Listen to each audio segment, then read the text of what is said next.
சற்று முன் கிடைக்கப்பெற்ற மிக முக்கியமான செய்தி ஒன்று வெளியாகி உள்ளது. மாதம் 300 கோடி வரை கமிஷனாக வாங்கிய முதல்வர் மு.க. ஸ்டாலின் 1000 கோடி வரை மெகா ஊழல் தமிழக டாஸ்மாக் தலைமை அலுவலகத்தில் நடைபெற்று இருப்பதை உறுதி செய்த அமலாக்கத்துறை அதிகாரிகள் விசாரணையை தீவிரப்படுத்தி இருக்கிறார்கள். ஏற்கனவே நாம் வீடியோவை பதிவு செய்திருந்தோம்.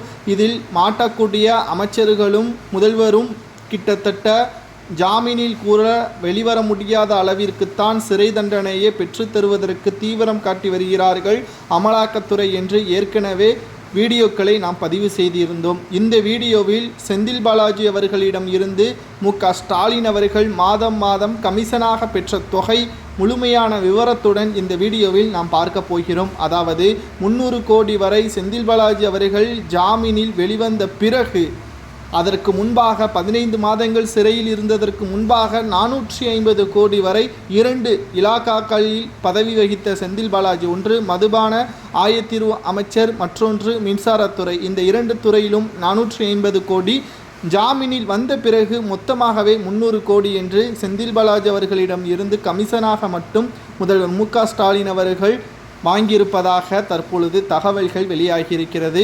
நேற்று வேளாண் பட்ஜெட் தாக்கல் முடிந்த பிறகு பிரபல நட்சத்திர ஹோட்டலில் தமிழக டாஸ்மாக் உயர் அதிகாரிகளிடம் பேச்சுவார்த்தை நடத்தியுள்ளார். இதிலிருந்து எப்படி தப்பிக்கலாம், யாருடன் பேச்சுவார்த்தை நடத்தினால் இந்த வழக்கிலிருந்து மீண்டு வரலாம் என்று செந்தில் பாலாஜி தலைமையிலான ரகசிய ஆலோசனையும் நடைபெற்றிருக்கிறது.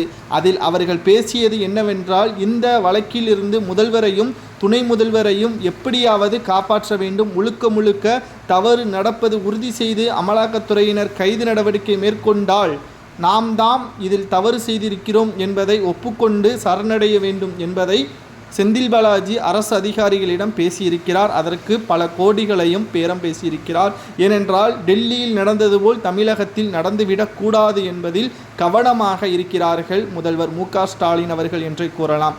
ஏனென்றால் செந்தில் பாலாஜி அவர்கள் ஏற்கனவே 15 மாதங்கள் சிறையில் இருந்த பொழுது வாய் திறக்காமல் இருந்தார் அல்லவா, அதற்காகத்தான் மீண்டும் அவருக்கு அமைச்சராக அழகு பார்த்தார் ஸ்டாலின் அவர்கள்.